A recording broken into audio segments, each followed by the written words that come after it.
opposite. Oh, that made it worse. Now you're really fuzzy.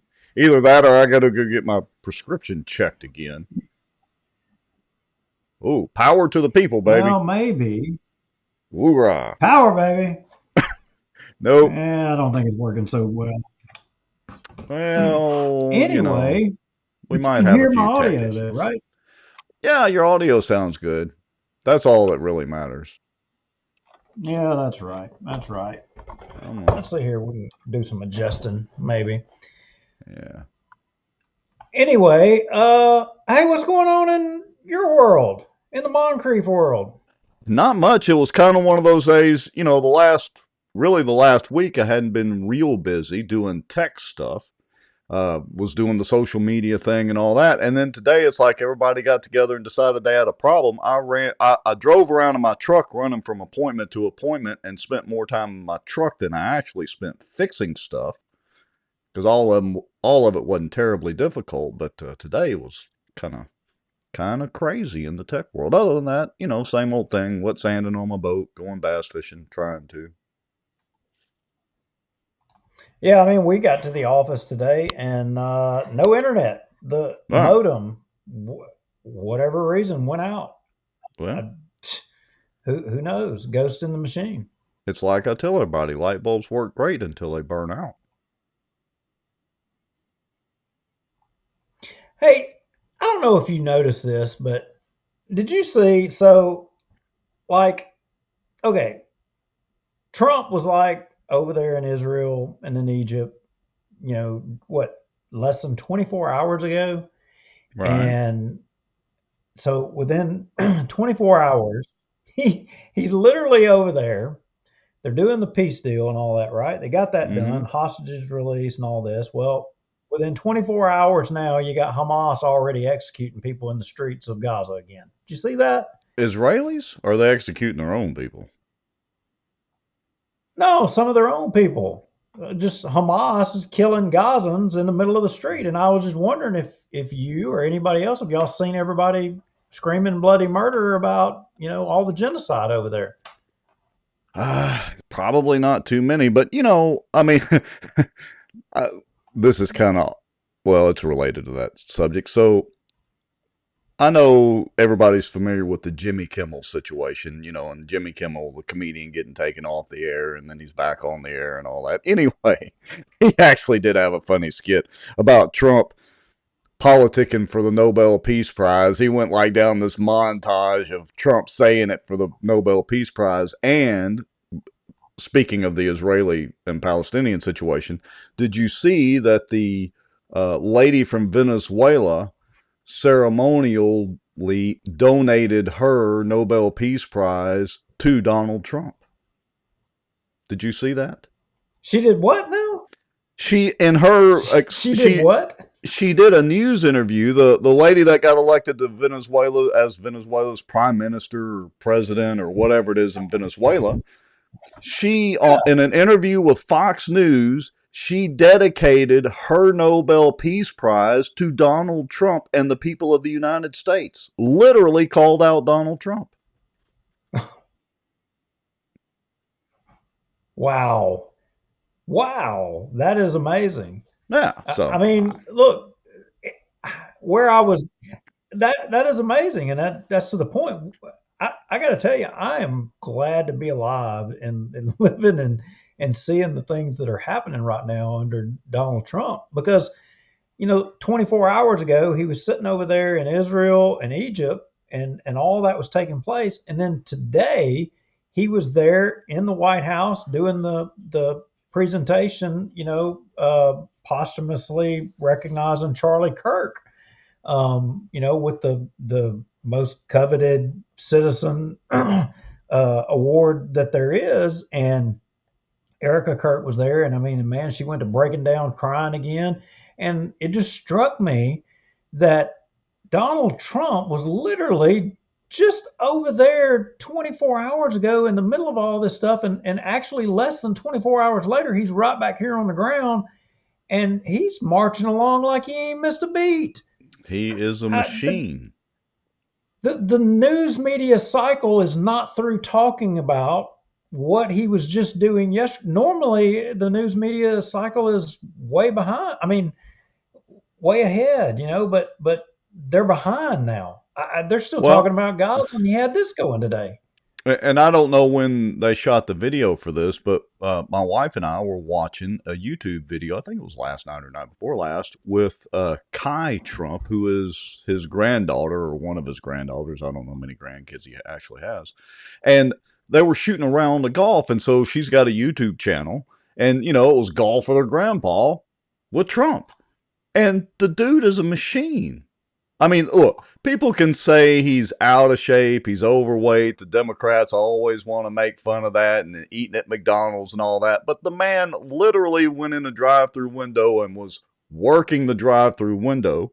Like you said, he's here, he's there, he's doing this, he's doing that. And you go watch him play the round of golf at 70, whatever he is years old, 78, I think, or whatever. I mean, he just keeps going and going. Look, I Yeah, get aggravated at Trump about some things, but one thing you cannot get aggravated about the man, we are getting our money's worth when it comes to the number of hours that he is working. Agree with him or not? you gotta believe. Yeah, no doubt about it. So, Yeah. what? I guess are we going to do a break or are we going to roll right through it? I don't know. Let's just do the little intro for the ads real quick. We'll skip the countdown for this week and come right back. Hey, I've got a campaign video I want to show you and everybody that I got via text message not long before the show started. When we come back from the break, I want to share that with everybody. I think it's very important. Oh, you don't say. Yes, I like heroes that campaign stuff already. Here we go. heroes come in all shapes and sizes. I'll just leave it at that. All right. Well, let's do the quick break, folks. Love. This is only going to be about a 30-second break, and we'll be right back. Bear with us. We're having a little bandwidth or lag issue with Duke's audio, and so we hope everything sounds good. So if we sound a little bit delayed, don't worry about it. We'll be right back. I'm going to push the button. We'll be back in 30 seconds. How about that? This podcast is brought to you by the Outdoor News, fishing and outdoors for our area. Acadiana Mortgage, over 25 years in the mortgage business. Pelican Training and Consulting. Reach out to Julie Ferris. Smarter Geek, making technology easier. And folks sharing information and watching out. Now, grab your popcorn and a drink. Here we go. And we're back, minus the co-host. So, I guess Duke decided when we went to the break to get off the crazy train. let me send him a text message and see if his connection dropped or what's going on. So y'all bear with me just a second while I'm shooting him this text message. Has there really been a whole lot going on this week? Y'all let me know in the comments. It's been honestly a little slow politically. There was a Bossier City Council Finance Committee meeting today. They didn't have a city council meeting, just the Finance Committee. And we're going to take a look at some of that. But let me shoot Duke a text and see what's up with him. If I can type and tap and try to watch this screen all at one time. Let's see. He may be rebooting his connection to try to come back in. So I don't want to play this video that I got via text message today. It was a campaign video. I don't want to play it till Mr. Lowrie gets back because I want to get his. Oh, there you are. Well, I dropped out and came back in, see if that would help a little bit, but I don't think it did it? Maybe a little bit. I mean, it's okay as long as it's not too laggy for you. I mean, if you need to take a break for a few minutes, you want to reboot your router or anything? I mean, it'll take 3, 4, 5 minutes. Let's go ahead and just keep going. All right. Well, look, a little bit of pause between our talking is not a bad thing, folks. Joel, just bear with us. We are a little bandwidth challenged tonight. All right. So, Mr. Lowrie, we came out of the break, and I was just telling everybody that I wanted to hold off and show this campaign video till you got back on. Now, I want to know in the comments, did anybody else receive a campaign video from our superhero, that we have from our area. Did y'all know that we have a superhero from our area? Whoop. And Mr. Lowrie. Mr. Lowrie has dropped off the face of the earth again. All right, so I'll tell you what, here we go. Let's see. Jeffrey Sadow says, "Are you kidding me? Police Jury District 1 election. Seaball announces for Caddo." We don't, look, Jeff, so I'll put this up. Jeff says, "Are you kidding me? Police Jury District 1 election." And so Lynn Beatty did win that election. Seaball announces for Caddo DA. Big whoop, we don't care. And the Bossier City budget, we're going to talk about a little bit. But other than that, as far as we're concerned, it's been a relatively slow week. So I'm going to ad lib here for a few more minutes, and let's see if Mr. Lowrie comes back on, because I just really want to play this video when he is on the air to get his reaction too. So the rest of y'all, let me know in the comments, other than Mr. Sadow, who, like us, is tuned into politics quite frequently. Y'all let me know what's been going on politically around the area that maybe we haven't heard about. Because look, we did that Bossier Night Out, or National Night Out, we call it Bossier Night Out, last week. And we did the drive around for that, and that was a lot of fun. And got quite a few views on that and some pretty good commentary. But y'all let me know what has been going on in our area. I'm going to check the comments real quick. Cindy Ulrich reminds me that Trump is 79. Thank you, Cindy. Very much appreciated. He's working for free. If I'm not mistaken, y'all correct me, but I think Trump does donate his salary to some kind of, his presidential salary to some kind of worthy cause.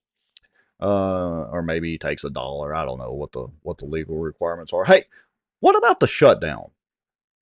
So I'm kind of split down the middle on this government shutdown. I mean, first of all, it's not like the entire government is shut down.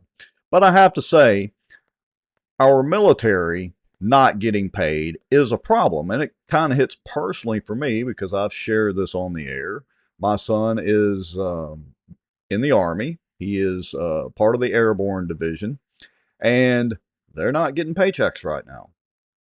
And of course, he's got bills to pay and commitments to keep and all that. And so it's kind of putting a little bit of a bind on him.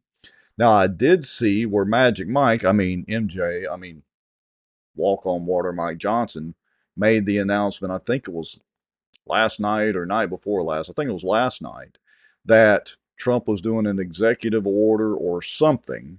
They were going to try to work to get the troops paid, I think, by Wednesday, tomorrow, or maybe Thursday of this week. Now, we'll see if that happens. But y'all let me know what you think about the shutdown. Do you blame it on the Democrats? Do you blame it on the Republicans? Is it because they don't want this one congressperson to be seated because she's going to vote to release the Epstein files? I mean, there's that rumor going out there. What do you think the reason is that the government is still shut down?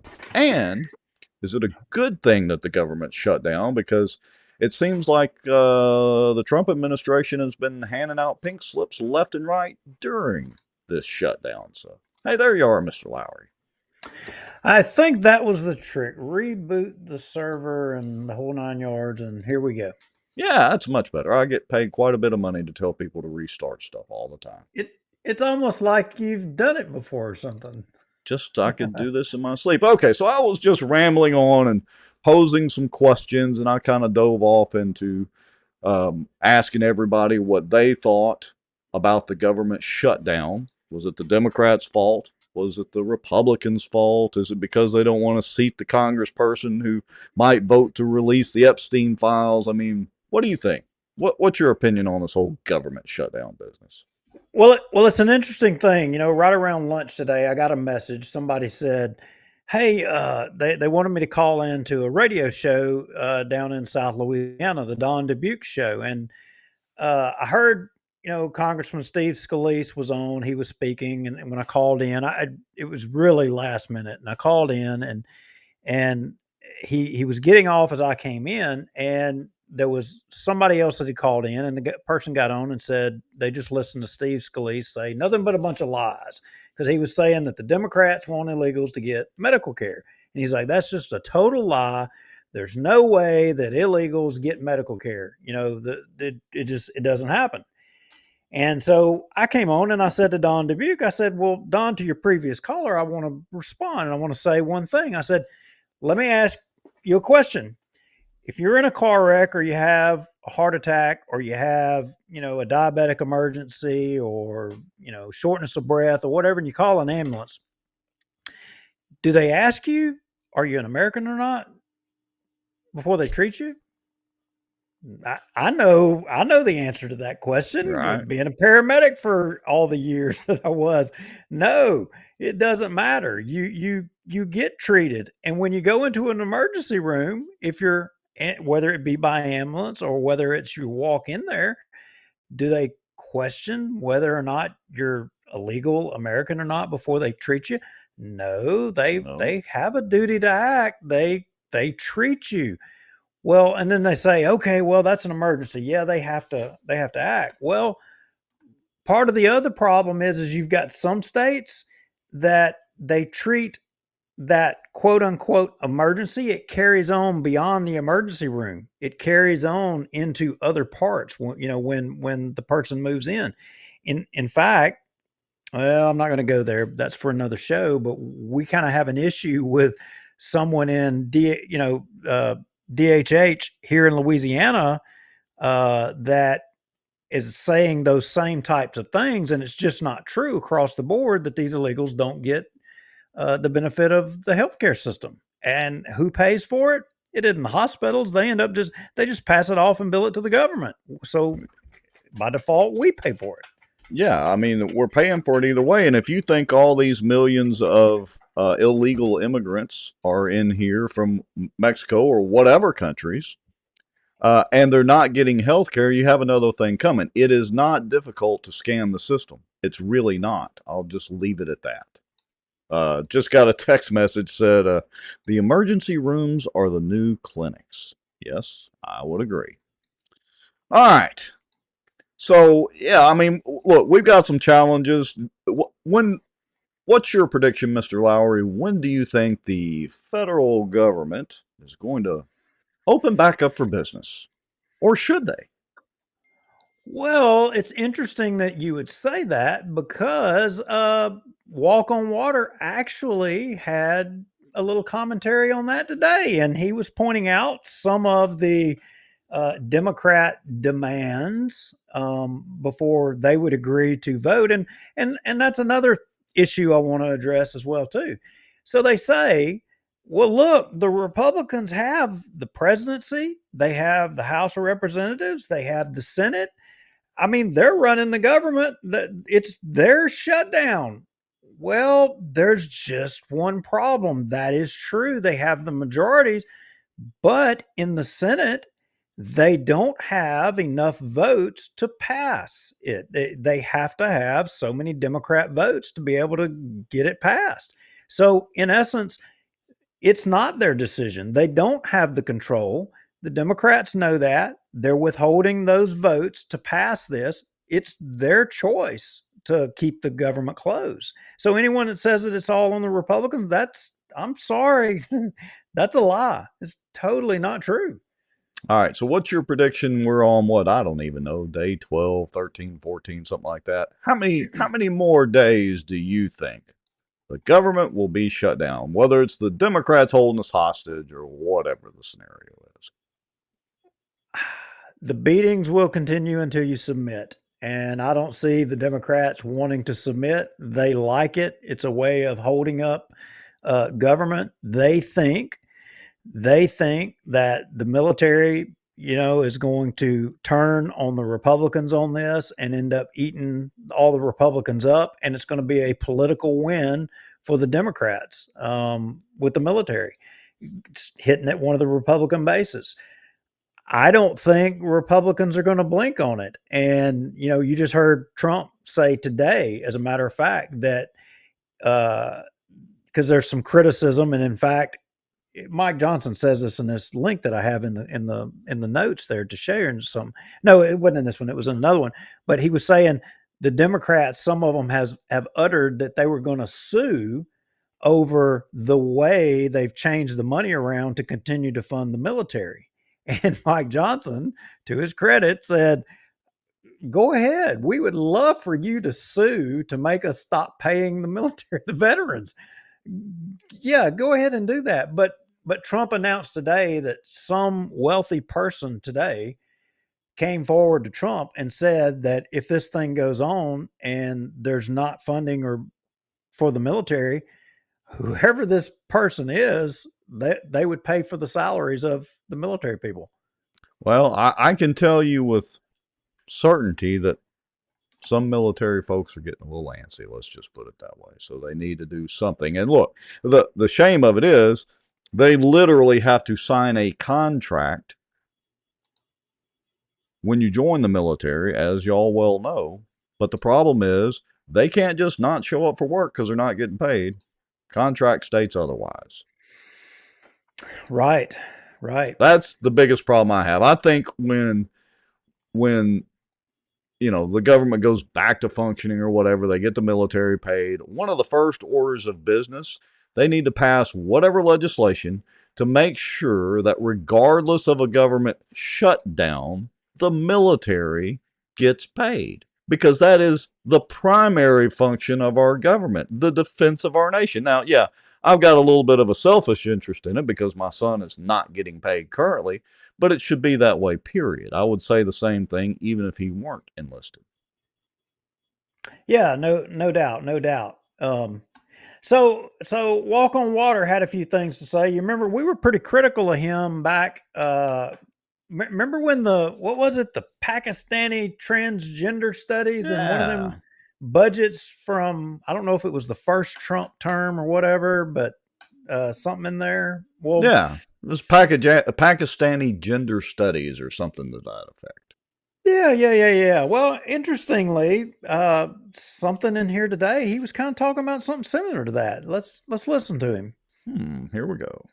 Liberal news outlets by refunding the Corporation for Public Broadcasting. It would also restore up to $5 billion of American taxpayer funds for wasteful spending for international projects. Here's a couple of examples. This is in their legislation, their counterproposal on the CR to keep the lights open. This is what they want to do. They want to spend $24.6 million of your hard-earned dollars as a taxpayer for climate resilience in Honduras.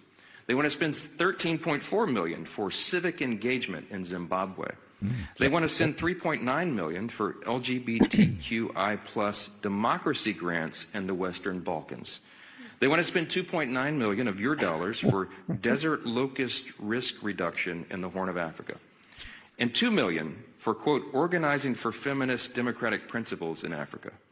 We are not doing that. And they would send $500 million to... Okay, so as much as we make fun of MJ, that's pretty good. He needs to keep doing this. This is actually good. Yeah. So look, obviously the Democrats are doubling down. I mean, they're wanting to give stupid money out to locusts in the Horn of Africa. Are you kidding me? The locust. But let me ask you this on a serious note: these continuing resolutions to keep the lights on. Explain to me, somebody, maybe Mr. Sadow can, or friendly neighborhood politician that texts us from time to time.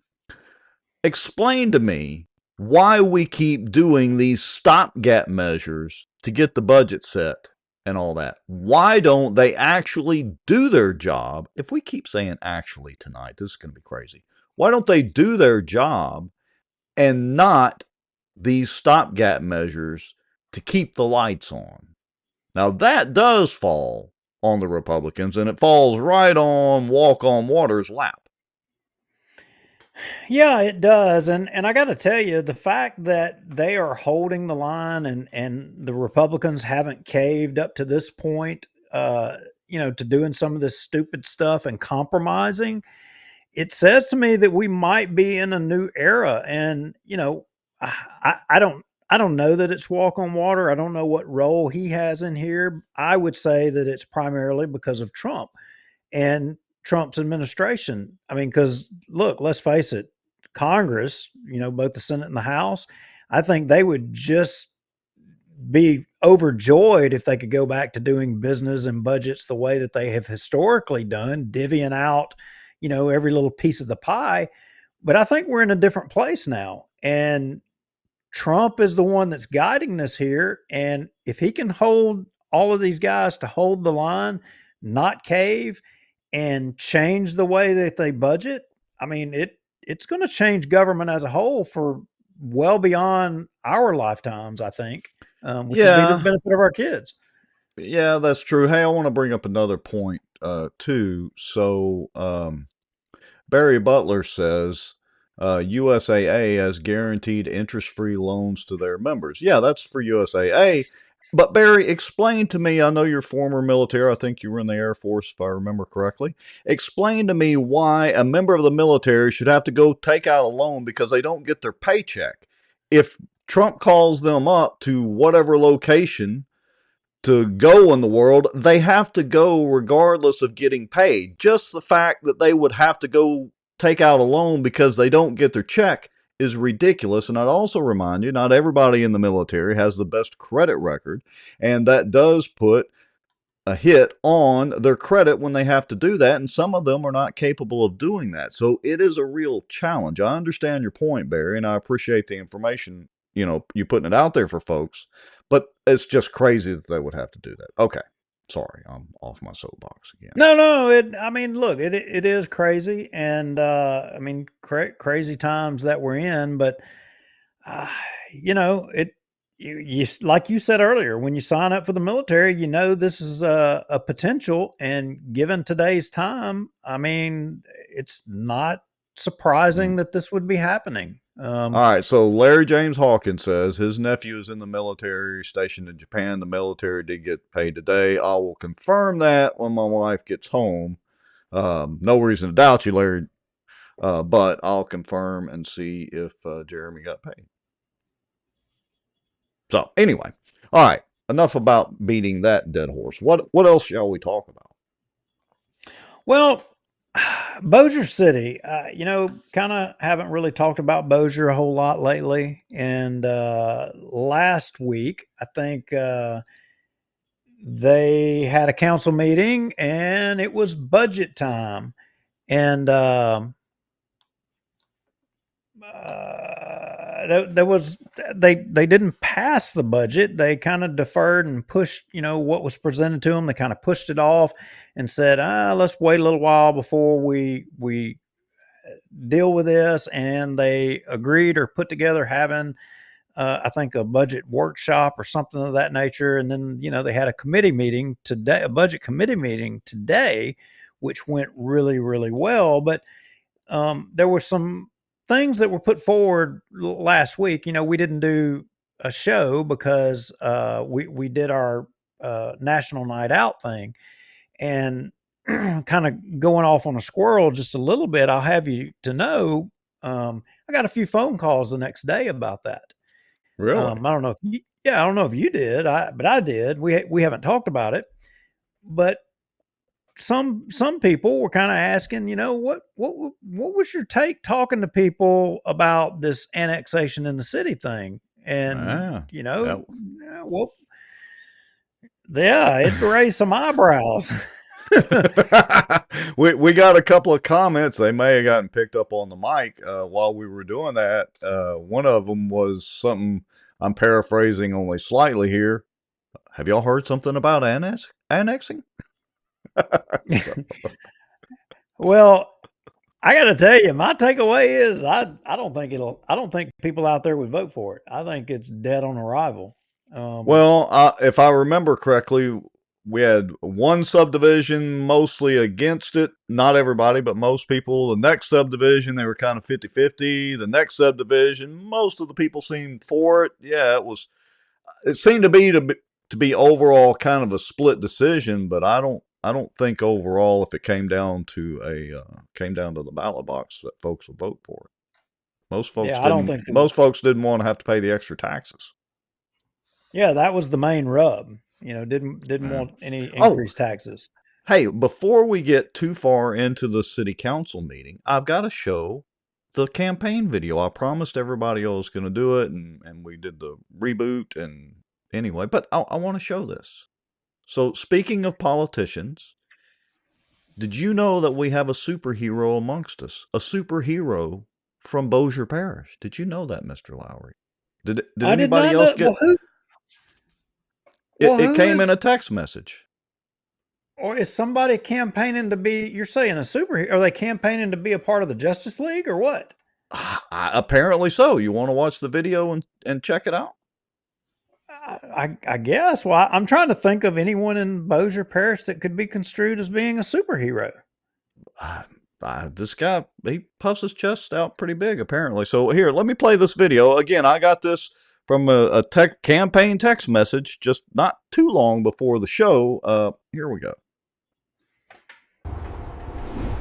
Louisiana is finally turning the page, and Senator Adam Bass is helping lead the charge. Senator Bass helped make historic investments in our critical infrastructure and attract billions to our state to create jobs and increase opportunity. He backed truth in sentencing, making sure violent criminals serve the full time for their crime. And thanks to Senator Bass's leadership, national rankings show Louisiana's schools are on the rise. Louisiana is moving forward thanks to Senator Adam Bass. You didn't get that video? No, I did not get that video. Is that really? Did that really get sent out? I swear that basic video got sent out. It did come by text message from a 225 number, Baton Rouge number, and apparently it was paid for by the Republican Legislative Delegation Campaign Committee, whatever that is. Okay, Matt K. That's a great video, Matt. Good job. I kind of like the outfit there goes with Super Senator Adam Bass. He just flew up out from behind the lectern. He just flew out the window or something. Yeah, after he flew around the Capitol building, and it morphed into the U.S. Capitol building. Oh, wait a minute. Let me see some. Okay, wait a minute. Can you? That ain't the Heil Hitler salute or something. What do you call that? Oh, the Bellamy salute. Yeah. That ain't that in flight, is it? You can't do that. Okay. I don't think so. I don't think that's how he intended it. He's off to save everybody in Bossier Parish. I mean, well, he needs to at least smile. He ain't got to look like he's mad or at the world or something in there. He needs to smile a little bit. Wait a minute. Ruth Pope says, "Why are we seeing this?" I got it. See, I was not kidding. She got it too. I didn't get nothing. No, I told you. You're not on the list. You're not on the list. Thank you, Miss Ruth. You have validated my video. I knew I was not the only one that got that. I guess he don't want my vote. Why is he mad at me? I ain't done nothing to him. Nothing. Somebody needs to tag Adam Bass in the show. I'm going to post that video after the show. I'm going to post it on Bossier Watch so everybody can see what a super swell job Adam Bass is doing for Bossier Parish and Louisiana. All right. Back to our regularly scheduled stuff. Up and away. Okay. What are we going to talk about now? Nobody wants to hear it after that. Okay. Traffic count discrepancies on Benton Road. Oh, yeah, there was a little bit of that. Yeah. Yeah. So I wonder which was right. I mean, DOTD's number or the number that was in the minutes of the council meeting. I don't know. I'm going to go with probably DOTD's numbers, but I don't know. But Phyllis made sure to let everybody know that she just records the minutes, just the facts. She doesn't fact check anything. She just which is true. She just records the minutes no matter what's said. Yeah, so I'm kind of going through our notes that we had for that council meeting that from a week ago or whatever. And one of the things that jumped out at me, and you're going to hear a little bit about it here in just a minute, was there was some discussion. Actually, it was a pretty good little debate about take home vehicles Yes. and city vehicle use policy. I guess Tommy Chandler drafted some version of a vehicle use policy, probably after being pushed by the council to do so, is what I'm guessing. And some of the thing, and this one really bothered me. I mean, we really have to put in a policy, no alcohol use while operating a city vehicle? Well, there have been rumors, and I guess that policy extends from the top all the way down. There have been rumors before about certain people making stops at watering holes. I mean, I don't know how much truth there is to that, so maybe they just figured they'd make it blanket, citywide, vehicle fleet wide. I don't know if this was in reference to any vehicles that frequent Louisiana Downs, or if this is talking about having designated drivers in vehicles while others are partaking. And I don't know if technically, the no alcohol use while operating a city vehicle. I mean, I guess so you're officially declaring that so long as you have a designated driver, it's okay. Well, but there was discussion about who else could operate the city-owned vehicle. Did you see that part of it?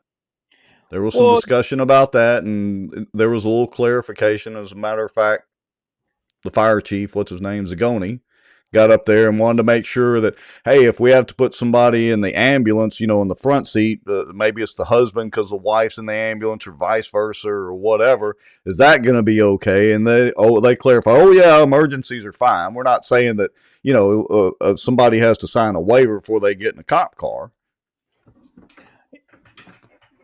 Yeah, but this one bothered me. So public safety is excluded? So it means they can drink and drive? What? Let me see if I can put work. I want to go back to work. Let me see if I can put this the right way. All right, it was my understanding through watching, and we'll play it here in a minute, folks, but it was my understanding after watching through the video that they meant in the context of the popo shows up to arrest you for a DWI. You don't have to sign a waiver to get in the cop car and ride around. Or in the case of, let's say it's an ambulance or fire or something like that, they put let's say the husband's in the ambulance, he's hurt. The wife, jumps up in the front seat of the ambulance. They got to have a written waiver for her to sign, while the husband's back there waiting desperately to get to the hospital. Well, I'm just telling you, I heard what I heard, and Hammond's made some amendment about excluding public safety. And if you can, no alcohol use, right, if you're in public safety and you're excluded, Well, let's let them clarify. Hold on, let me switch screens here, and give me just a second. Bear with me, folks. Let me do a little adjusting here so that I get the whole video in. We wouldn't want to exclude anybody. Take me just a second. I'm doing this on the fly. There we go. Okay, so let's listen to the whole thing. Here we go. Okay, add section 2-61 point B, point 2, point B. Only full-time employees of the city in Bossier will be given a city-owned take-home vehicle. Section 2-61.B.1.F. Employees shall immediately report any revocation of their driver's license or any moving violation to their supervisor. Reporting applies whether on city or personal private business and whether in a city or personal private vehicle. Add section 2-61.C.1.C. Only individuals on official city of Bossier business are permitted to operate or ride in vehicles owned by the city of Bossier City. In order for a non-city employee to be a passenger in a city vehicle, An indemnification agreement must be completed prior to departure. Add section 2-61, That clarifying the C2S, do not operate a city-owned vehicle while consuming alcohol. Add section 3.B.3. No drunk Drivers are driving, personally which is responsible already for against the traffic and parking ticket fines, except those due to the condition of a city vehicle. Example, expired safety inspection sticker. I love the way the inspection sticker fiasco. That was hot in PD, I think, wasn't it? Oh yeah, I think so. But Yeah. All right. I mean, he later goes on and he says, somebody makes the contention. Yeah, Zagoni steps up there. Okay. Yeah. Well, let's hear him. Let's go on and play it. Here we go. And that's it. Will you provide those to me after Yeah, the meeting? I'll give these to you. Pass those down. Speed it up a little bit. All right, Councilman Hammonds is making a motion to amend. Is there a second to his amendments? Second. I got a second by Councilman Cliff Smith. Are there any questions for Councilman Hammonds, or did everybody understand them? I have a question about the third one. Just wanted to see how that's going to play out practically. So it'd just be like if you're going on a trip as an employee, you just need your passenger, if you're going on city business, to sign something saying we're not liable for you, kind of thought process? Because they all make sense. I just Yeah. wanted to Yes. get some clarity there. Yeah, you on a city business trip? Yes. I was just speaking out loud. I wanted to make sure it's practical. Yeah, I mean, most of that, what that really pertained to is like if they're private individuals doing a ride-out with the police department, the fire department, they're signing something saying we're not liable. I think Chief Sagan's going to give a little bit more Thank you, sir. clarification on that. Well, he was actually a little bit more confused on it. So I want to know, have you ever gone on a ride along with like Bossier PD or any law enforcement agency, Duke? What? Have you ever gone on a ride along with Bossier PD or anything like that? I don't mean have you been arrested. You know how you can go do a ride along and go see what they go through during a shift at night and all that. I've never done it because they won't let you carry a weapon, and I'm Well, not going to do that unarmed. I thought you knew that I went through the Reserve Academy training, and look, I drove a cop car in hot pursuit one time. Ah, see, you didn't tell me all this. You didn't say all this part of it. I just knew that you had been through some of the reserve training. I'm trying to just spark discussion here, Mr. Lowrie. Before I retired, I actually went down there. I went through their academy, and I was a commissioned officer in Bossier for a while. Okay. Yeah, I did all that. But you would have to sign some paperwork for that. But I'm asking, as a citizen, have you ever, or anybody in the comments, ever done a ride along with Bossier PD or the Sheriff's Department or pick your law enforcement agency if you're not, originally from Bossier? Have you ever done one of those ride alongs? And more specifically, my question is, did you have to sign a waiver or anything before you did that ride along if you did it like as a regular citizen, not as a officer in training or a reserve officer or something? That was my point. Yeah, I got you. Overall, this thing on the vehicles and the driving policies and all this stuff, and especially regarding the alcohol thing, here's what I can tell you.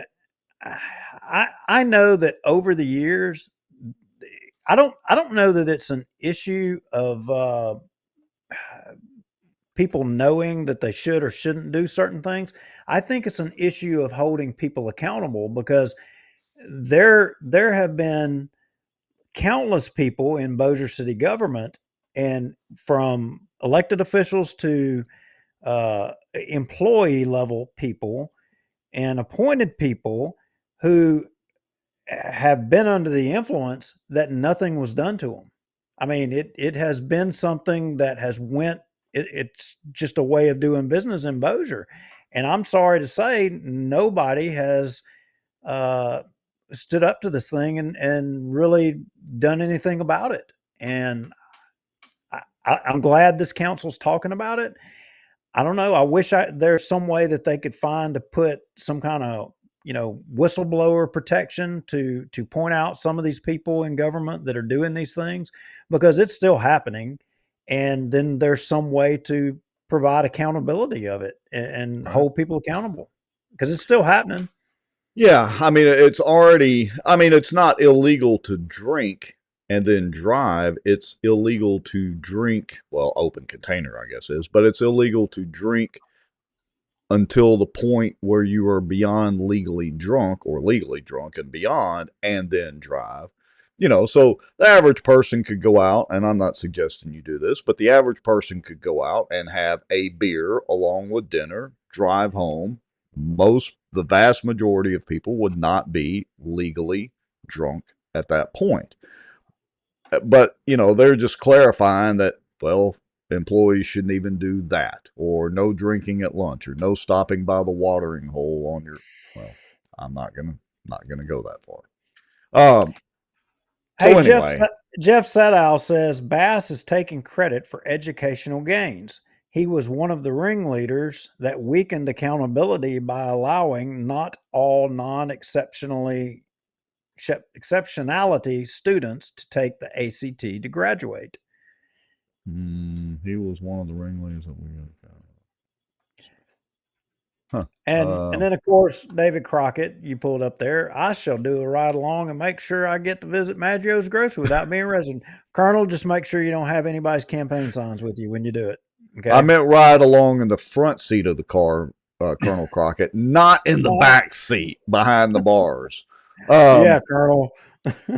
He was one of. Let me put this comment up here. I'm rereading this. I know we're kind of skipping around or skipping backwards for a second, but he was one of the ringleaders that weakened accountability by allowing not all non-exceptionality. I'm not sure that's grammatically correct, but anyway, students to take the ACT to graduate. Clarify that, Mr. Sadow. Clarify what you mean by that. Throwing me for a loop there. I think I know what he's talking. I think I know what he's talking about, but I'll leave that. I'll leave that to him to do. I was giving all the credit, I guess, wrongly to Cade Brumley, because I thought that the improvements that we were seeing were a direct result of progress that Cade Brumley was doing. And I ain't saying that Bass didn't do anything, but I thought you're wrong. It was Super Adam. I don't know who it was. I honestly don't, but I thought Cade Brumley had a big hand in all of that stuff. No, you were apparently wrong, Mr. Lowry. It was Super Adam. Super Adam Bass. Super Senator Adam Bass. Does that make you feel uncomfortable? Anyway. All right. Let's see what Zagoni had to say about this whole ride-along policy, and we'll move on. Here we go. I really have a question about that. So this will be a form, I'm assuming, but what if we pick up a patient and we put the mother in the front seat, or the mother in the back with the patient, the spouse in the front seat of the ambulance? We do this all the time. So, Yeah, no, this is not pertaining to any, medical emergency situation or anything like that. Good question. Somebody gets arrested, they're in the back seat of the car, we're not going to I'm having a heart attack. Sign this waiver first. Oh, and are you an illegal or not? Exactly. Are you illegal? No, I don't think so. Okay, great. Sign this waiver first. Okay. Let's get up. Colonel Crockett brings up a couple of points. Let's listen to Colonel for a second. At 653 Domain Drive, Bossier City, Louisiana. I was going to make this comment about the budget, but I fully agree with your changes, except that I just want to throw something out to the City Council. The federal government has basically mandated that nobody gets a drive-home vehicle. You don't even get that at the base. One person gets to drive a vehicle home, and that's the wing commander, because he is the, when an emergency response happens, he's the on-scene commander. So to me, when I look at, I don't know how many government vehicles Bossier City has, but I'm guessing it's in the hundreds. How many people take their vehicles home? How much gas does the city pay? How many people drive their vehicle home and they don't even live inside the Bossier City limits? Those are burdens on the budget in Bossier City. If you change this policy, and this doesn't mean that this is the only time that you change it, because I'm sure you could do some of these things by resolution. I fully support what you're saying. But I suggest that in the future you think a little bit more deeply on this. You might think that it's because you promised somebody or told them you were going to have a vehicle if you took this job. You can pass it by resolution and change that, and it changes the policy. You could have every government vehicle parked at the city hall, and if you're not a city first responder, there's no real reason for you to take your vehicle home at all. You would probably cut your vehicle mileage maybe by half it might extend the life of these vehicles where it would have been a I don't- 4-year-old vehicle by the time you replaced it to an 8-year-old vehicle. I get his point, but I think, Colonel, with all due respect, I think you're overshooting the mark. Look, most employees are going to live within 5 miles of Bossier City. That's nearly all the way to Benton. Now, that's on just a rough average I'm figuring off the top of my head. There may be some that live more. There are going to be some that live a lot closer. And 5 miles home and back to work, assuming they're working around City Hall, is only going to put about 10 miles a day on the vehicle, even if you say more than that. I mean, you allow, I don't know, 50 cents a mile, which is more than what it costs to run a vehicle. I mean, you're still talking somewhere super quick, really rough math. You're still talking $250,000 a year. So that's, hey, the city could buy an extra parking lot or two for $250,000. Yeah, yeah. Well, here's the rub. It's always been allegedly that the take-home vehicles was a benefit that they could give to someone to take a position or whatever that they may not were able to have the salary at a level where it should be, and having the take-home vehicle was an incentive, in place of having the pay or the salary or what have you. Well, they had the salary study, and I'm not sure if the take home vehicle was weighed in and calculated in that or not. Honestly, I ain't spent the brain cells to look at it. I'm sure maybe some of the councilmen or somebody has, but it it raises a question. Should the pay be raised, or should you be given the incentives? Well, there's a couple of different arguments to be made here. Sure. We're going to see a debate here in a minute about part-time employees and whether or not part-time employees should get more money or not. And interestingly, there's an argument to be made for what the point Deborah Ross is making about part-time employees.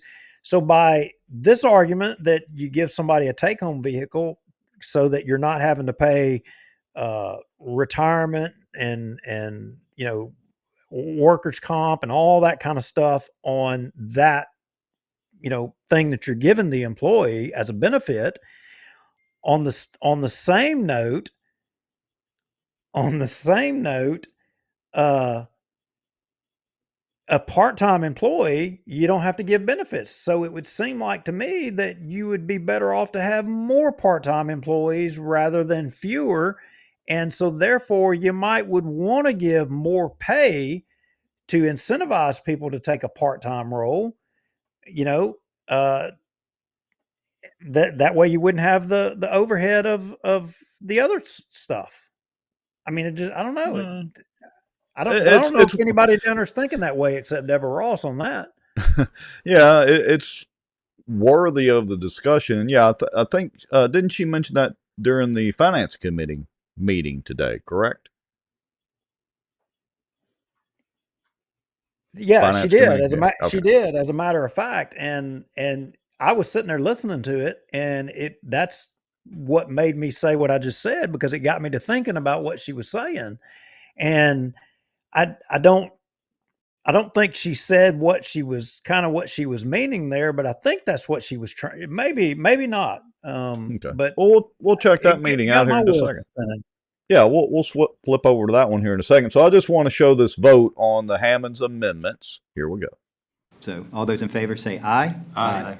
Any opposed? Any abstain? All right. Sounded like a unanimous vote carries. to me. All right, now I will need a motion to approve Yep. as amended. So moved. All right, so Okay, so that's pretty much the notes that I had out of. Again, that's last Tuesday's city council meeting. They didn't have one today. They had the finance committee meeting. So if you want, we'll go ahead and jump over into the finance committee meeting and take a look at that. Yeah, let's see that. All right, so let me do a little screen switching here. And let me click on this and click on that. And there we go, finance committee meeting, and then flip back over there. Okay. first time stamp, the current budget synopsis. Are you ready? No, actually, I'm not ready, but Oh, I, okay. I'm trying to find something. Somebody just shared a little information with me, and if I can find it, this will be pretty amazing. But anyway, okay, yeah, I'm ready. Let's go. Okay. I mean, it's our show. We can take all the time that we want, Mr. Lowry. I will disregard that road that I was fixing to go down, and maybe somebody can send me a link to it. We'll see. Okay, here we go. At the current budget we were given right away, there was an $11,000 surplus in our budget. Now, that was including a roll forward of $800,000, which meant if we did not pass that roll forward, we were going to have a $89,000 deficit. Our general fund reserve status, which is very important, that's our savings account. It has an ordinance on file, that's ordinance 41 of 2015, and it has to be 15% of expenditures. We are well above that number. Bossier City is in a strong financial position. Capital projects, those are always a big ticket item, and they're something that matters and is one of our main jobs as a council and as an administration. We have two on the books. We have the Council for Aging. Now, we paid for that, but we are going to remodel the Council for Aging. There's going to be some other things involved in that building. We also have a maintenance building for the fire department that looks like it's going to be around $2 million. Is that correct?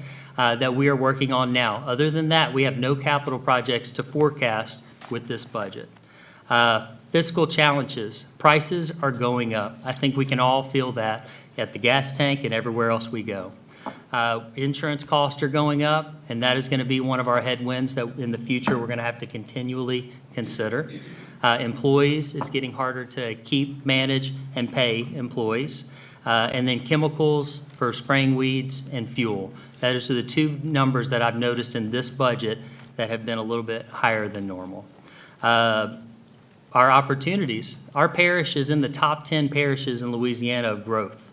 If you live in a surrounding parish in Bossier Parish, you come into Bossier City to buy things. That helps us as a whole. Our decisions should continue to grow the people in Bossier Parish. That should be our goal. And then I'm going to talk about bonds because I like to nerd out on bonds a little bit. We did do a refinancing of bonds, and we saved, what is that number? A year. And how much was it total? This is interesting, folks. Listen So up. we've saved $5.9 million by having a couple meetings and really sitting down and looking at our bonds. There is $38 million in bonds that are at a 0.09 interest rate. Those are DEQ. Those are great rates. We have $151 million in utilities that we paid for infrastructure that we needed. And then we have $182 that were used in other infrastructures, Walter O'Bigby along those lines. We still have a AA rating in our bond rating. Like I said, Bossier City's financial position is strong. We're going to talk a little bit about where we get our revenue from. So we get our revenue, around 50% of that is from sales tax. Another 25% comes from property tax, and another 25% comes from rates, fees, things like water bills, along those lines, trash, those kind of things. Trends over the last 3 years, those were numbers that I was very graciously given right away. I appreciate that. 4 to 5% over the past 3 years have been the trend of our sales tax growth. That means we're doing something right in Bossier Parish. Also, on the other side, our expenses have gone up at 4 or 5% as well over the last 3 years, and that's an average. But this year is no different. We're on line for that number. Pay raises were a big one for this year that we noticed in the budget. That number was around $6 million, if I'm not mistaken, in that ballpark. So that is something that, as a new council, we walked into, that we needed to make that decision. It needed to happen. But that is something we'll have to consider as we walk through this budget. Technology costs. All right, commentary. Yeah, so I was going to say, look, I mean, Joel did a wonderful job kind of giving, articulating kind of where things stand, and he put it out there in a palatable way. And I think just kind of like, for example, just simplifying the revenue, 50% comes from sales, 25% from property, 25% from water bills, sanitation, blah, blah, blah, blah. I mean, I like the way he was presenting it. I think a lot of folks' eyes glaze over. Sometimes mine do, when you kind of get down into some of this stuff, but he articulated it well. Yeah, he did. And so it didn't take Mr. Sadow long. He says, Mr. Joel noted that sales taxes were increasingly annually an average of 5%. We're increasing annually 5%. That's because of inflation, and expenditures have done the same, in part because of inflation hitting those items he mentioned. So the revenue increase isn't really due to anything the city has done, but is an artifact of inflation. And remember, folks, the city of Bossier is not really growing. It's relatively stagnant.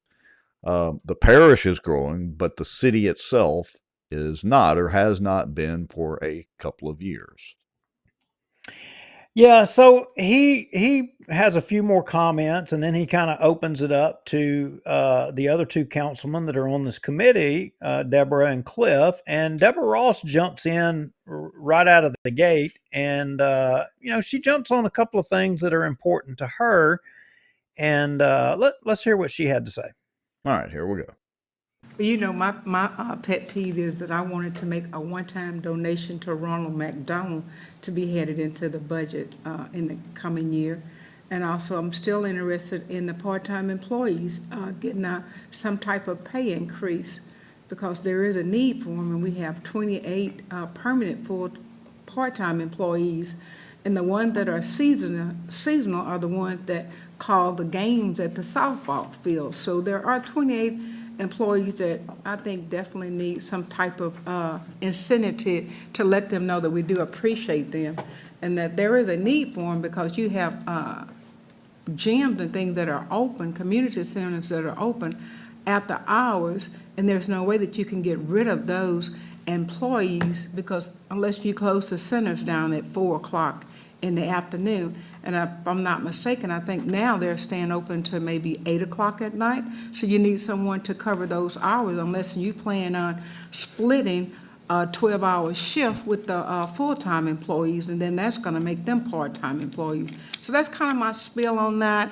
And also, as far as the capital outlay, I think you said that there wasn't any, or you didn't have plans for any. There was two. There were two? Currently. I didn't hear you say which one that it was. But I'm still interested in Hamilton Road being redone, because that is a great need, and it's not the main artery of the city, but it is a part of the city leading from one area to another. So I'm still would like to see that done as far as the budget is concerned. And I also, Scott Street. Go ahead. Yeah, so she goes on and she mentions, a couple of streets, in her district, Scott Street and all, and those roads are definitely, they're rough, and they need some work. But Hamilton Road, I mean, which is definitely a valid point, and great that she brought it up, and I think she was, trying to bring it up in regards to, a capital, long-term capital type thing that we needed to be thinking about, and hat tip to her for bringing it back front and center, because that was the appropriate thing to do. But going back to the couple of points that she was making, one about the part-time employees, again, I contend, and I don't know, maybe I'm trying to help her with her argument here. I don't know if she was or if she wasn't, but again, I think more part-time employees overall, through the city is financially, it's the same thing you're doing with the incentives on the cars. I mean, what is the difference? I mean, you're trying to escape, more costs for things. You're just finding a creative way to doing it. And well, as here's, but let me throw this out there again, because the thought just went through my head. I want to raise this point again. Do we need more city employees, full-time or part-time? The city, Bossier City itself, is relatively stagnant as far as population goes right now. A couple of years it may grow a little bit, a couple of years I think it slightly decreased, but it's relatively stagnant right now as far as growth goes. Do we need more city government, or do we have plenty to work with right now? Again, it's kind of my argument for buying that building, the city buying the building over there off of Benton Road by the McDonald's. Well, do we actually need that, or are we like busting at the seams? That's my question. I can't answer that question in regards to that deal, but I do know that, they incorporated part of that, the well, not the Meals on Wheels, the older people The Council for thing. Aging. Council on Aging. Yeah, there we go. They incorporated that. They were going to do something with that, and they've been putting that off and pushing it off and pushing it off. It's a good program. They needed to address it.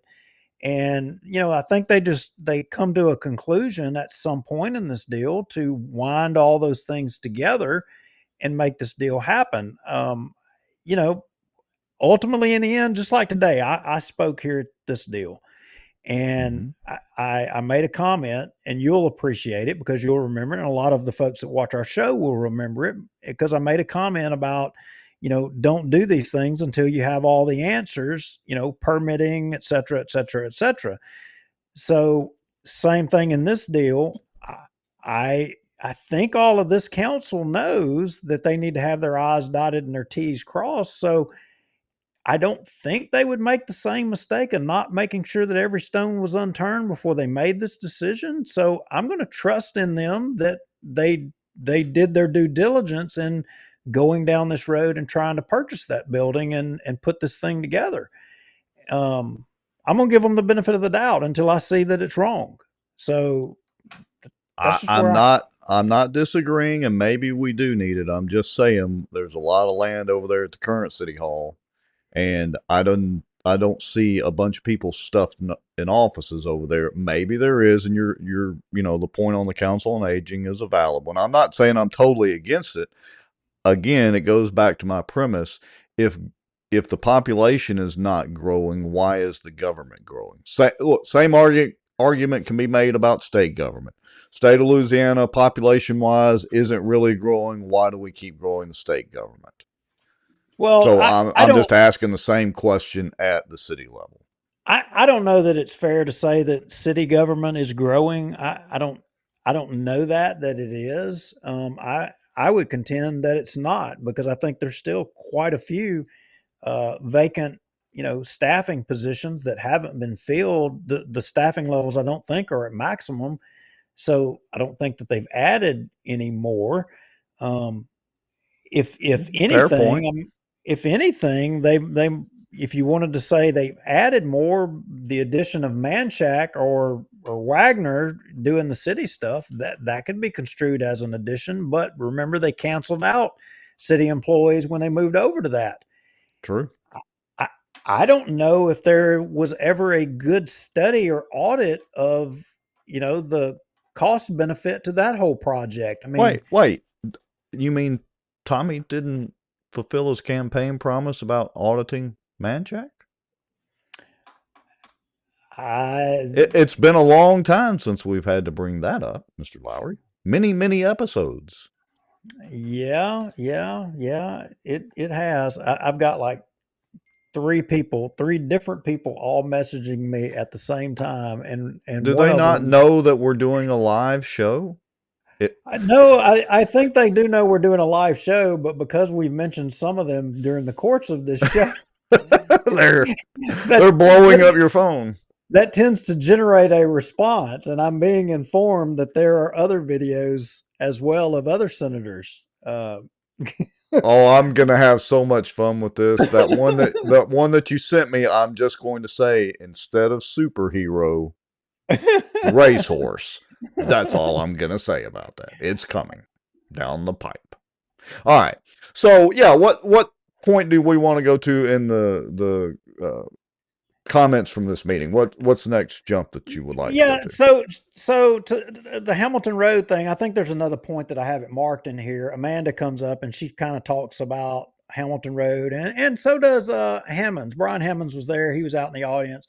He came up and spoke regarding that. But overall, the gist of it is I believe that the Hamilton Road issue, I do know from the previous with Bubba and Bubba and Montgomery and Darby and all that whole crew, there was the Hamilton Road is problematic primarily because of the railroad. I mean, you can easily tear the road up, build a new road, no problem, but you've got that Railroad trestle. railroad trestle. That is the biggest problem, and then dealing with the railroad.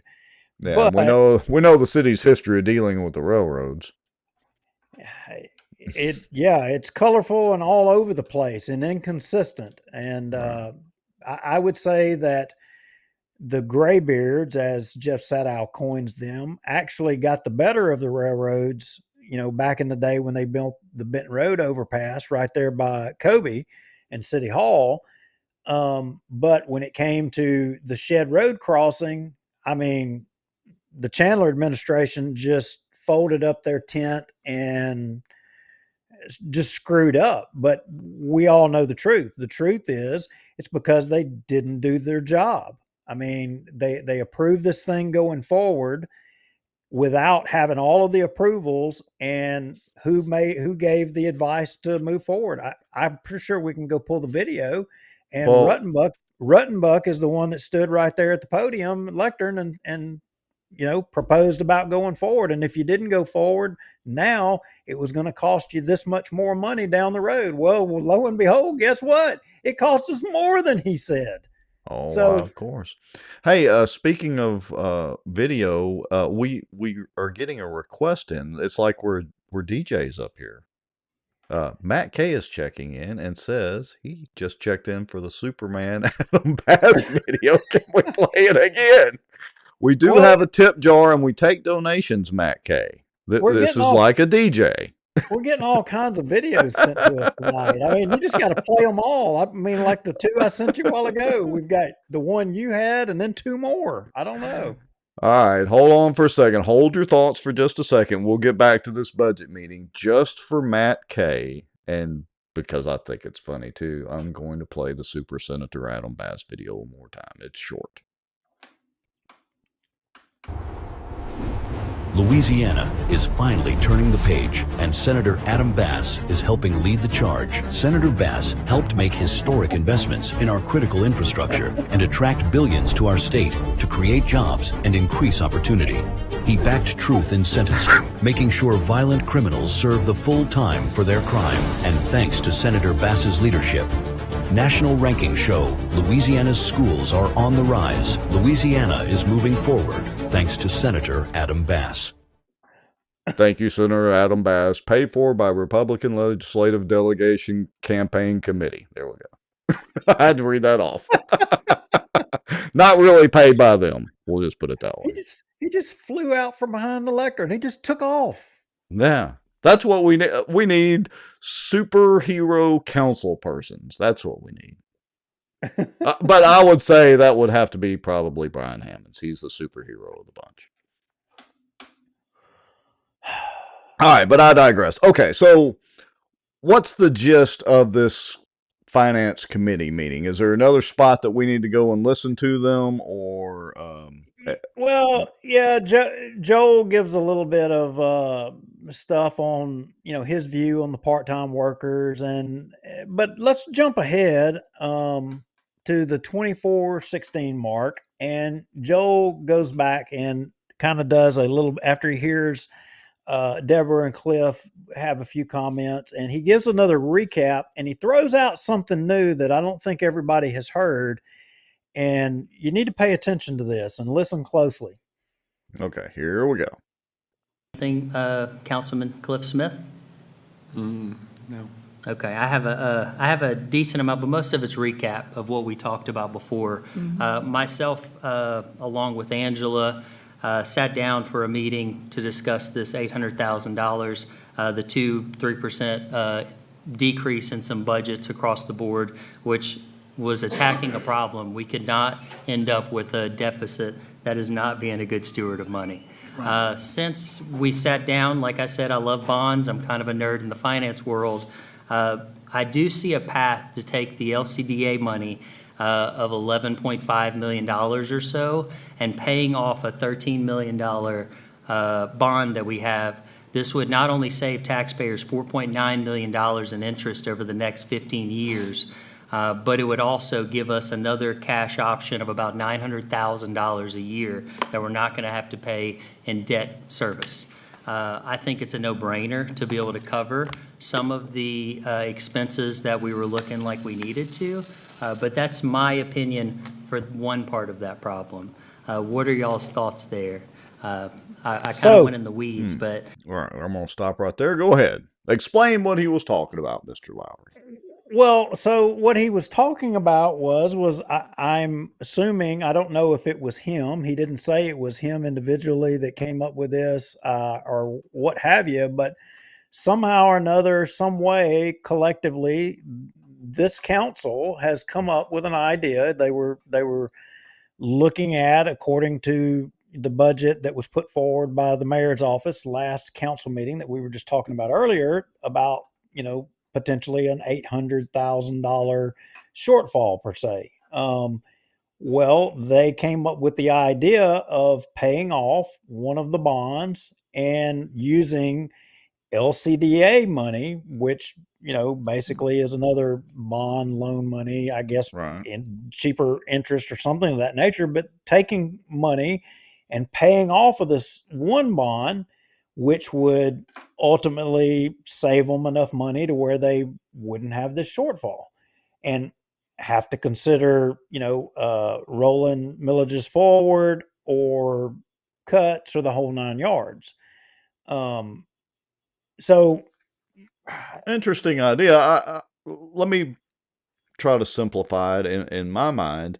So it's like you've got two credit cards. One's at a slightly higher interest rate than the other. So you take the slightly lower interest rate card, pay off the higher one, and now you're at a lower rate, thus saving the interest money at least. You still got the debt to pay back. Um, I guess that's doable as long as legally they can do that. Depending on what the deal with the loan from the through the LCDA was. yeah, and he goes on through this and talks about numbers a little bit more, and he went pretty fast, and that was one of the reasons that I actually got up and spoke, because I wanted to get clarity, because there was mention, and Amanda got up and spoke to it a little bit as well, and they were talking about that there was so much money was going to have to come out of the general fund. They're going to take so much money out of the LCDA bond, and then so much money out of the general fund to pay off this other bond. But I didn't actually hear the number that it was going to be that they were going to have to come up with out of the general fund to do it.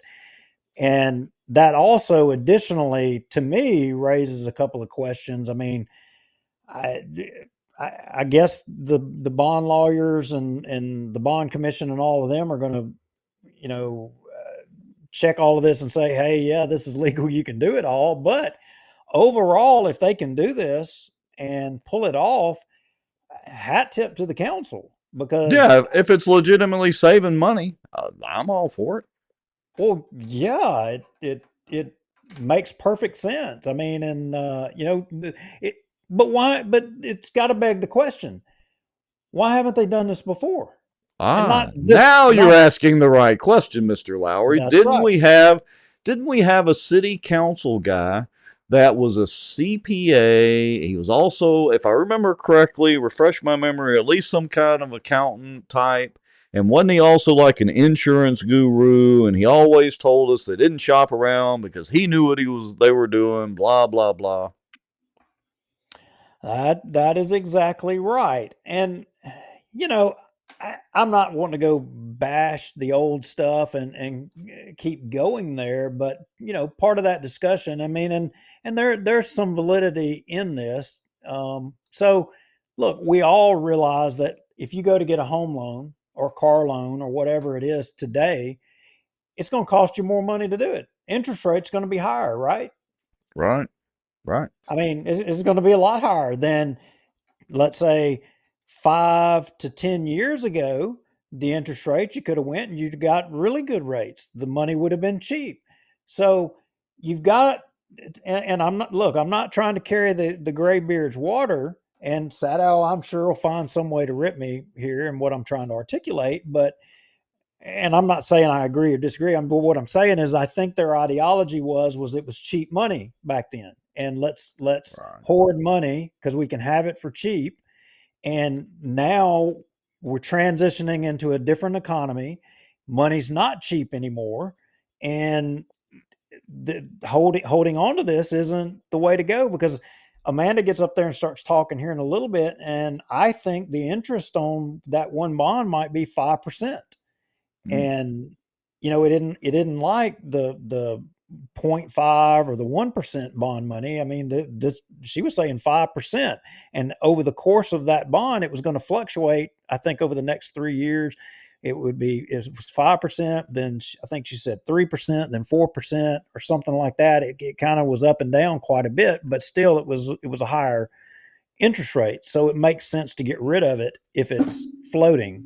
Does that make sense? Yeah, it does. So I've pulled up where she's talking about the 50-minute mark. Is that where she was talking about that, or where do you? I don't know if you had time to mark that, or which one you want to jump to next. That's all the way almost to the end, right? Yes, it is. No, it was way before that. But what I would say is, you could jump to, he recapped 24. You jumped off that point, so go to the 4206 mark, and let's listen to Brian Hammonds. Okay, just a second here. I was trying to search through the actual transcription and see if I could find it. 4206. Here we go. Brian Hammond's elected.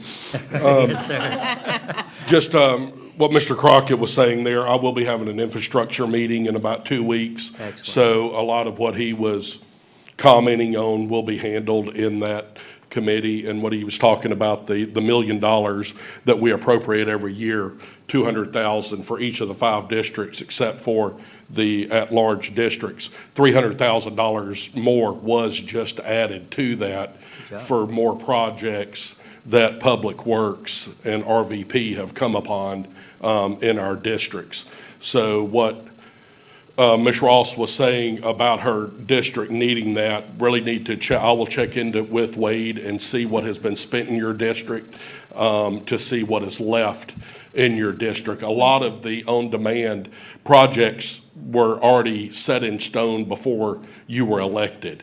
That was gone through with Mr. Darby planning for the year ahead in the projects in that district. So really, it should have been they should have met with you and also gone over those projects with you, so you would know what is being taken care of in your district with that money. But I will find out what has been spent in your district and what is left.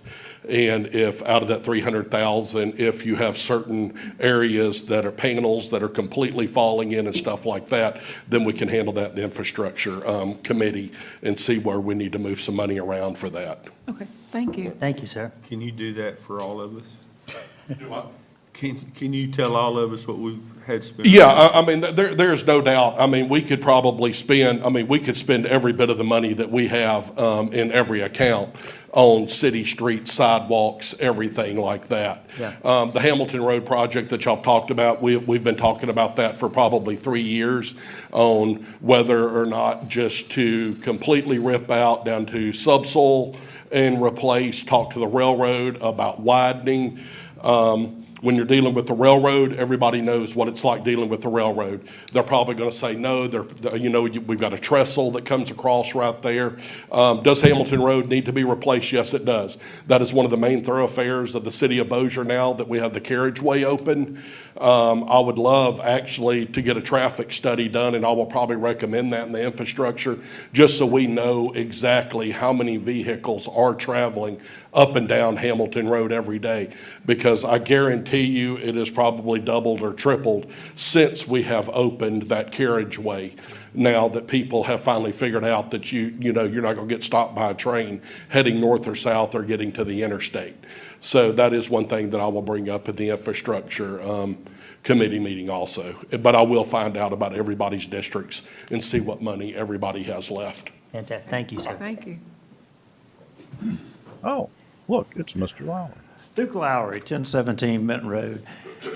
The LCDA and paying off the bond, and you talked about you mentioned a difference that would have to come out of the general fund. That's right. What was that number? You may have said A it. difference between 11.5 and 13, so 1.5.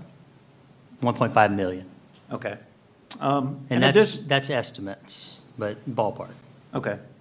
Additionally, I think maybe the council, y'all would benefit from adopting some ordinance to say, for example, not to let projects without having all the required approvals, because I think, a lot of your, overruns that you had historically were, for example, the Shed Road crossing being closed, the lift station that you had to put in off of Benton Road, proximal to the carriageway emptying in there. Had you had all the approvals ahead of time, you wouldn't have had that, or you would have known you would have had those extra expenses. So I think that's something the council should look at doing or adopting, something to prevent us just running headfirst into a wall and not having all the answers, Thank you, sir. Thank you. Any other public comment? Fair point. Yeah, All right. just, I can't get over that thing that we're already halfway in the middle of this project and oh, by the way, we got to put a lift station in. We didn't already have the approvals and they threw it off on DOTD and said, well, DOTD mandated this. And we went through all this. The email, we Right. showed the emails going back and forth, from all the people down there in Bossier with DOTD. It wasn't like this was no surprise that Right. they had not signed off on this stuff. The same thing with the Shed Road crossing. We lost the Shed Road crossing because they started this thing and they didn't have anything written, inked on paper with the railroad. And they tried to, I can't remember the name of those folks, but they tried to blame some other people, and they showed up Right. with their attorneys to the council meeting and they wasn't going to have none of it.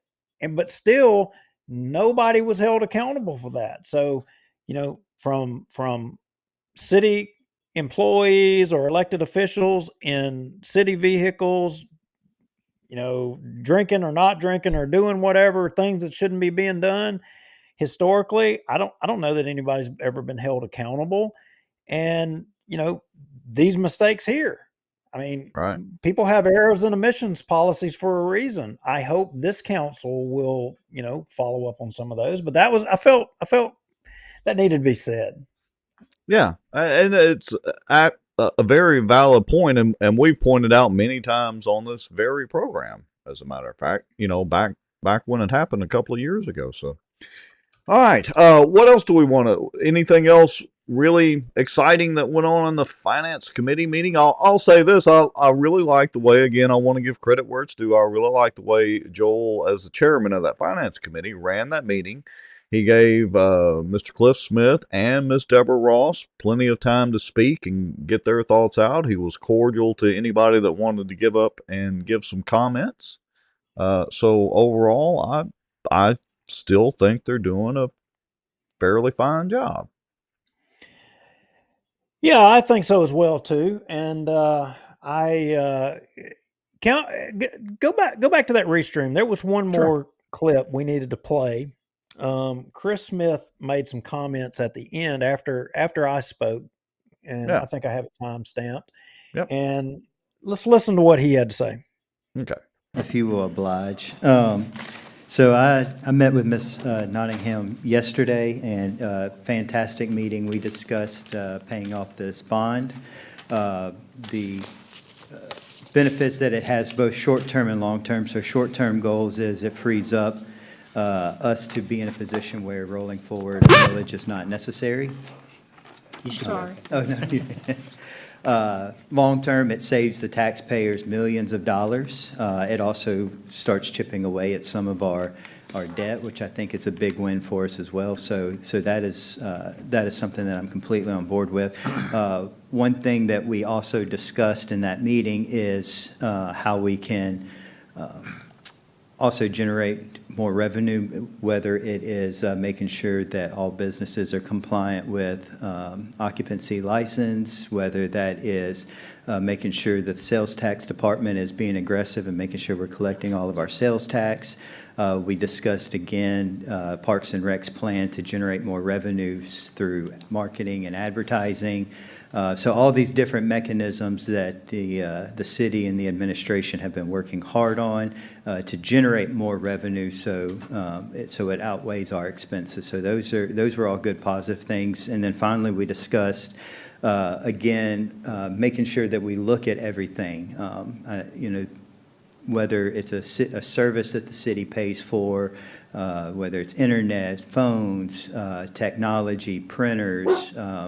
Or if it's a public works, if it's lawn mowing, that we're looking at all of our contracts and asking for new quotes on those and seeing where, just because something's worked for years, we might need to revisit that. And so I do appreciate Mayor Chandler, Ms. Nottingham. They've been hard at work. They do shop around. I think Ms. Nottingham mentioned that she's not always the best at communicating some of the great things that they're working on. So a lot of that meeting was very eye-opening for me.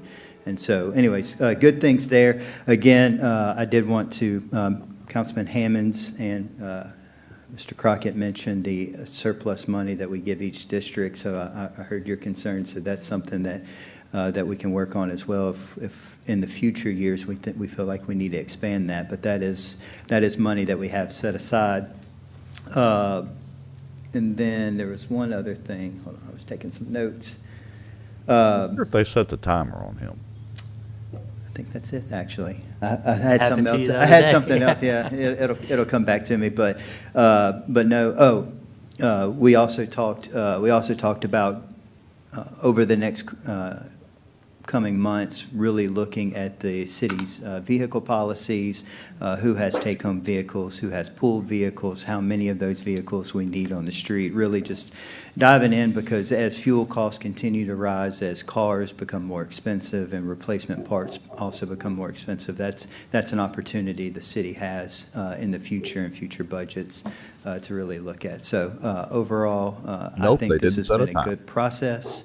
And I think the final budget's going to be something we're all happy with. So thank you. Thank you, sir. Thank you. But he was close to staying within his 3 minutes anyway.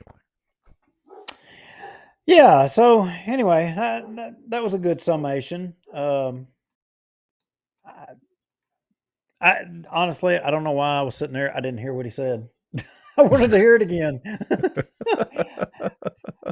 I did have a paper in my hand I was reading while I should have been paying attention. But. Yeah.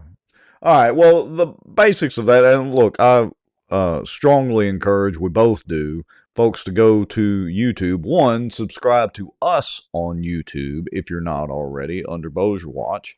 And number two, go to the city's YouTube channel, because they have this finance committee meeting on the YouTube channel. If you want to go back and see exactly what was said or watch the whole meeting, we would certainly encourage you to do that, not just necessarily listening to our commentary. So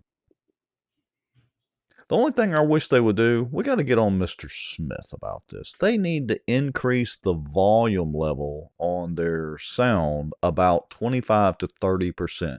I have to boost the sound on every video that they do.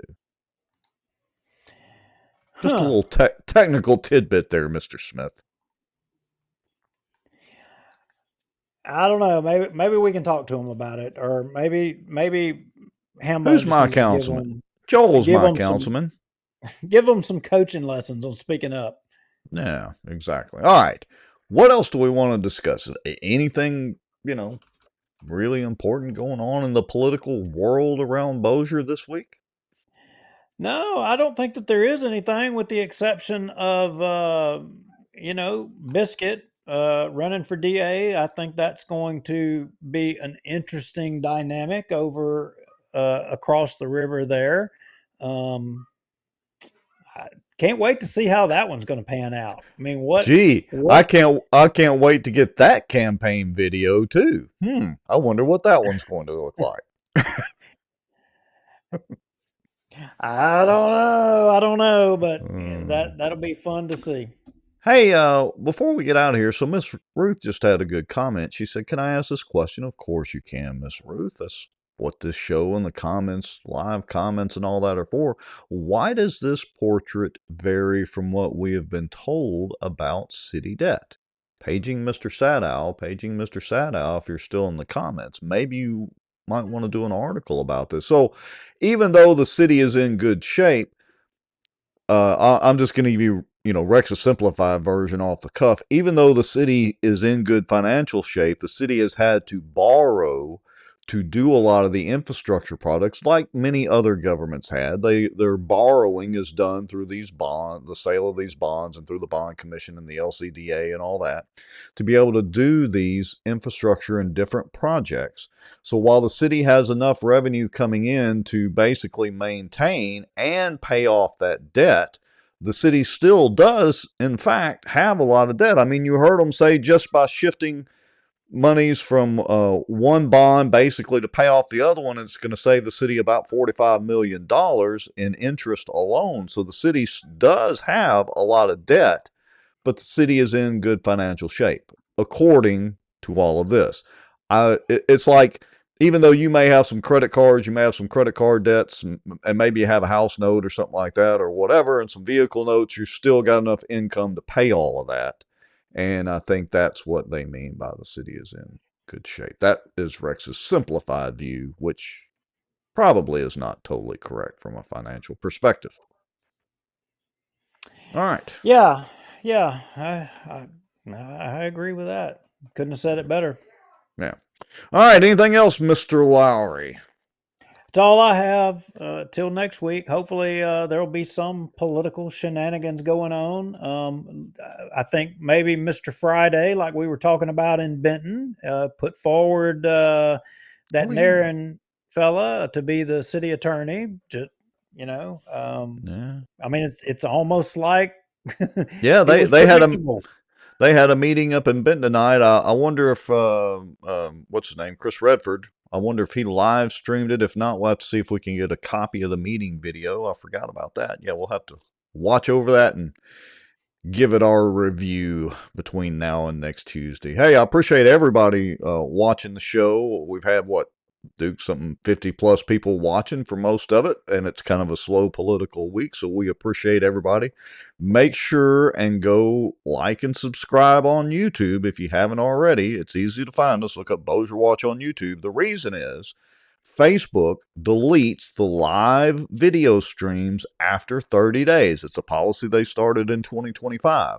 We have all of the shows are archived on the YouTube channel, including most of the other ones. I've still got to activate and upload a few of the old ones, but they're all over on the YouTube channel. So we would encourage you to also go over to YouTube and subscribe there, and go over there and subscribe to the Bossier City channel as well. That way you can watch the meetings in their entirety there. But anyway, so that's pretty much all the spill I've got to do for the end of the show. What say you, Mr. Lowrie? Y'all have a good evening. Thanks. See you next week.